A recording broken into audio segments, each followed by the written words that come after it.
Muy buenas tardes, amigas y amigos de los medios de comunicación. Como ustedes recordarán, fijamos nuestra posición sobre la situación de las tarjetas de crédito. Ya la semana anterior está en manos del Congreso el proyecto de reforma y quiero dejar sentado un tema.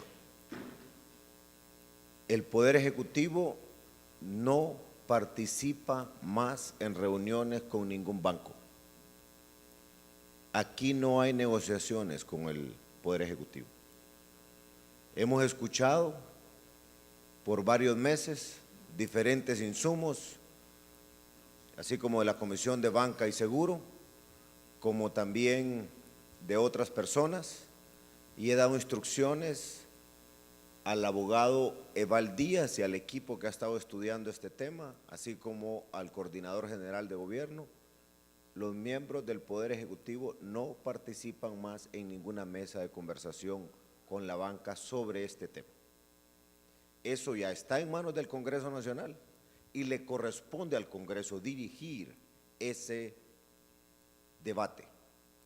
Ahora bien, si la Comisión del Congreso, si la Secretaría del Congreso o en su defecto la Presidencia del Congreso llama al Poder Ejecutivo a participar, nosotros estamos en la obligación de participar.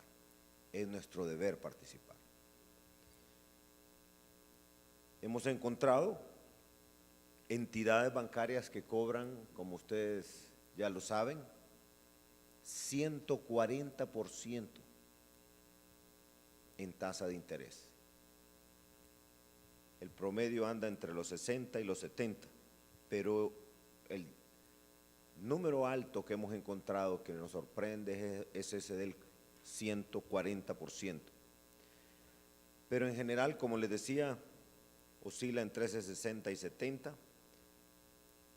y una vez más reiteramos que eso no puede seguir así. Se ha sobreendeudado al pueblo hondureño. Eso tiene dos riesgos: el riesgo inmediato para la persona o la familia que adquiere una deuda, muchas veces por la necesidad de pagar la primera tarjeta, luego la segunda, para pagar la segunda sirve la tercera, y luego la cuarta para pagar la tercera, y así, un efecto dominó. Y he podido conversar con personas que tienen hasta 9 tarjetas al mismo tiempo, pagando el pago mínimo que le llaman. No van a salir nunca de esa situación. Ese es el efecto negativo inmediato en la persona o en la familia. Ahora bien, sumado todo esto, es un enorme riesgo a todo el sistema financiero nacional. Por tanto, tenemos que corregir esa situación. Ese sobreendeudamiento no permite que muchos hondureños puedan tener la oportunidad, por ejemplo, de accesar a un crédito de vivienda. Hemos encontrado un alto porcentaje de personas que necesitan, que desean participar de los programas de vivienda del gobierno con los bonos o los subsidios que damos, pero lamentablemente no pueden por estar sobreendeudados y no tienen capacidad para hacerlo. En ese sentido, estoy convencido que junto al otro esquema que hemos venido estudiando, que es un esquema de consolidación de deuda para tirar una deuda presente a más largo plazo, con un sistema de deducción por planilla que reduce el riesgo de manera importante, lograríamos que la gente libere buena parte de lo que tienen que estar pagando mensualmente a las tarjetas. Y en este caso, esa liberación de recursos mensuales les permite atender necesidades del día a día, pero también les permite accesar a un préstamo como el de la vivienda social, que para nosotros es sumamente importante. No solamente por el beneficio de que la persona o la familia tenga su vivienda, sino porque eso nos dispara las oportunidades de empleo, revitaliza la economía, genera crecimiento económico. y a su vez más ingreso en la población hondureña. De tal forma que ahora está en manos del Congreso Nacional esta decisión y afianzamos los puntos que dejamos claros en aquel momento. Debe de generarse la reforma para poder producir un proceso escalonado que nos dé como resultado 25 puntos por lo menos de rebaja en la tasa de interés. No deberían de existir más cargos que no sean los justos, pero deben de ir en la tasa de interés. Excepto como por ahí bien se ha planteado el tema de la membresía cuando es algo sumamente especial. Y reitero, para cerrar este tema, el Poder Ejecutivo no participa más en reuniones con los bancos sobre este tema.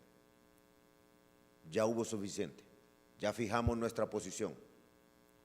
Entonces, que no se equivoque nadie si alguien del Ejecutivo está en reuniones, no tiene ni la autorización ni tiene nada que hacer ahí. Otra cosa es si el Congreso Nacional llama, como ahora es responsabilidad del Congreso dirigir este debate y llegar a conclusiones pronto, como es mi deseo para poder atender al pueblo hondureño. Bueno, también quiero anunciar al pueblo hondureño que esta semana y en las semanas subsiguientes procederemos a realizar traslados a la cárcel de Ilama, particularmente en su módulo de máxima seguridad, como eventualmente también ocurrirá en Moroselí. Esto lo haremos para seguir ordenando el nuevo sistema carcelario o penitenciario que está en construcción. Yo les dije, va a tomar tiempo, pero no vamos a detenernos en ese proceso porque hay que hacerlo bien, hay que hacerlo de la manera segura, pero de la manera contundente que se entienda de parte de los criminales que están afuera y de los que están adentro, que aquí hay un antes y un después. De manera también que ahí vayan los reos con sentencia, producto de crímenes que han conmocionado al país. Ese es un nuevo elemento que estamos agregando, no solamente los que han estado por crimen organizado, maras y pandillas y hayan estado delinquiendo desde las cárceles. Ustedes recordarán que hace poco más de 5 años, varios policías, ahora ex policías, violaron su juramento de servir y proteger a la ciudadanía. Mancharon con sangre inocente su uniforme y le faltaron a la confianza a la sociedad. Estos ex policías ya fueron condenados a 58 y 66 años de prisión. Y es el momento de que esa condena la cumplan en El Pozo. Es el caso de los responsables, de acuerdo al Poder Judicial, de la muerte del hijo de la rectora Castellanos y de doña Aurora Pineda. Vamos a trasladarlos esta misma semana para que terminen ahí el resto de sus vidas, para que paguen como debe ser lo que han hecho. Y ese mensaje debe ser un mensaje para toda la sociedad. Por eso repito, aquí hay un antes y un después en el sistema carcelario o penitenciario del país. Ahora van a tener un castigo ejemplarizante.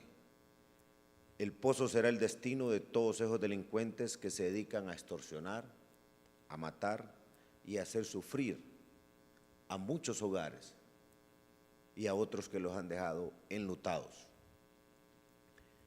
Ya tenemos en El Pozo 84 miembros de maras y pandillas que guardan prisión en el módulo de máxima seguridad y queremos que sigan ahí.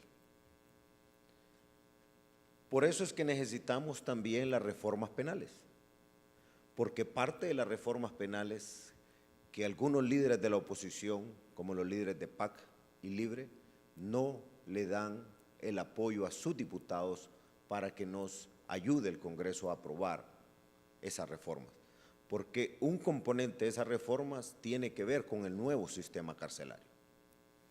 Voy a hacer énfasis en algo. Queremos evitar que se den esas conciliaciones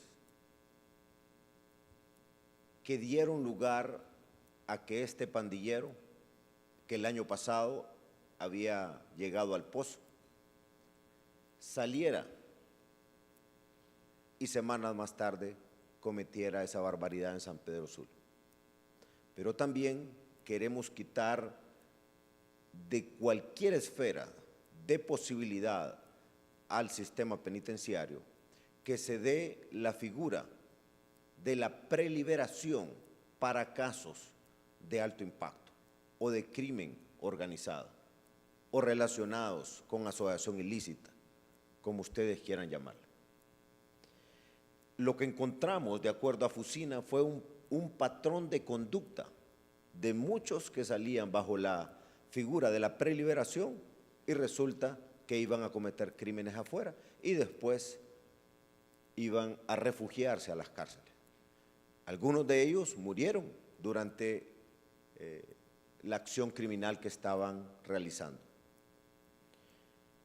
Seguiremos modernizando nuestro sistema penitenciario, el cual, como ustedes saben, estaba obsoleto y lejos de ayuda a nuestra sociedad, lo que venía haciendo era agudizando el problema porque las cárceles se convirtieron en escuelas o universidades del crimen.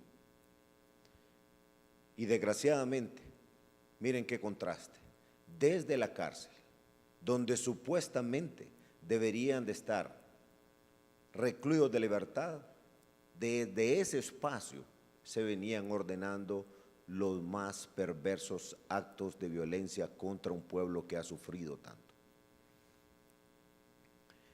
Estamos en el proceso de construir también celdas de máxima seguridad en el Centro Penal de Moroselí, con capacidad de 140 privados de libertad, y además ya tenemos los estudios concluidos para construir la cárcel de máxima seguridad, y cuando me refiero a la cárcel de máxima seguridad es que todo el complejo va a ser de máxima seguridad con una característica importante, que debe de estar en un lugar tan aislado que cualquiera que piense fugarse de ahí tiene que saber, tiene que comprender que el simple hecho de salir de la cárcel representa un alto riesgo de perder la vida en el trayecto de su fuga, cualquiera que sea la dirección para donde quiera tomar. Eso espero que tenga un efecto claro de marcar, como decía hace un momento, un antes y un después en la vida del país. El país necesita orden y ese orden debe proteger a la sociedad. Y el que incumplió, el que le faltó a la sociedad y se le hace justicia, no puede ir a un lugar desde donde va a seguir delinquiendo. Eso me lleva al tercer tema, el famoso tema de las reformas penales, que ya están en el Congreso y que no me queda más que decirlo con nombre y apellido. Los líderes de PAC, como don Salvador Narral, ha sido más que claro en su posición de decir que está en contra, porque él cree que el pueblo hondureño también está en contra de esa reforma. Igual lo ha expresado varios líderes de Libre, particularmente su coordinador general, el expresidente Manuel Zelaya Rosales. Yo quiero dejar algo claro aquí, porque ahora me lo preguntaban un grupo de taxistas en Juticalpa. Me decían, Juan Orlando, ¿y por qué será que en el Congreso no se aprueban estas reformas? Si todos estamos claros que si alguien ingresa a un restaurante, a un comedor, y echa gasolina y le prende fuego, sin importar que hay empleados o personas comiendo ahí, Todo el mundo sabe que ese es un acto de terrorismo. ¿Por qué no lo aprueban en el Congreso? Mi pregunta es entonces para los diputados, pero más que para todos los diputados, pongámosle nombre y apellido. Aquellos que le hacen caso a las directrices, a Manuel Zelaya Rosales y a Salvador Narrala como coordinadores, tanto de PAC como de Libre. Ellos son los que tienen que responder a esa pregunta. Yo sigo pensando que no es fácil dar una explicación al pueblo hondureño que sufre día a día con esta situación y que la mejor forma de hacer esa reflexión para estas personas que se oponen es que se pongan en los zapatos de la gente y si no pueden, que se sienten y escuchen a la gente lo que ha venido viviendo todos estos años, casi una década, después de que el mismo coordinador de Libre tuvo la oportunidad de dirigir el país. Y uno de los hechos recientes, ¿cómo podemos los hondureños pensar que es un acto delictivo común y corriente que se esté velando a una persona al margen de que haya pertenecido a un grupo u otro que esté en guerra por territorio, por droga, con otro grupo, y esté su madre, estén menores, estén otras personas que nada tienen que ver en el problema, y aunque hubieran, ¿cómo es posible que va a salir de un carro un grupo y a echar bala sin ninguna misericordia ni respeto? Eso no ocurría en el siglo pasado. Y las normas que tenemos, las reglas que tenemos son del siglo pasado. ¿Y es que acaso eso no genera terror? Entendiendo el terror como la sumisión de la voluntad del ser humano a un miedo insuperable. De eso es lo que estamos hablando hoy. Yo sigo insistiendo, diputados, su verdadero mandatario es el pueblo hondureño. Si ustedes no interpretan esa voluntad, el pueblo, la sociedad, la historia los va a juzgar. Y como los actos electorales son también actos de justicia social a través del voto, piénsenlo, porque la gente está interpretando de qué lado están. En ese sentido, yo sigo sosteniendo mi posición clara.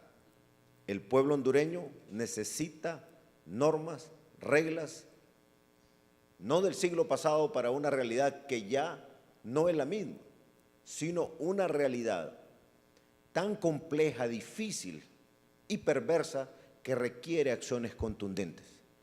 El pueblo, esta sociedad, este país necesita cambios, pero tenemos a dos personas que en este caso particular le están poniendo un freno, le están poniendo una tranca al carro del cambio. Yo le pido al pueblo hondureño, ayúdenos a quitarle esa tranca, ese freno al carro del cambio, y quienes se la están poniendo tienen nombre y apellido, que es el coordinador de PAC y el coordinador de Libre. En ese sentido, esperaría yo que los diputados de esos partidos conversen entonces con su gente, con el pueblo que los eligió y tomen la mejor decisión. Y si no, pues entonces ahí está la oportunidad de hacerle una consulta al pueblo hondureño y que sea el pueblo el que se manifieste. Y si no, también tendríamos que esperar, lamentablemente, unos cuantos meses, esperando que el pueblo hondureño nos dé una nueva composición en el próximo Congreso Nacional. Diputados y diputadas que estén atentos y atentas a la necesidad de su pueblo, a impulsar el carro del cambio que requiere este país y no que estén obstaculizando el cambio que tanto necesita.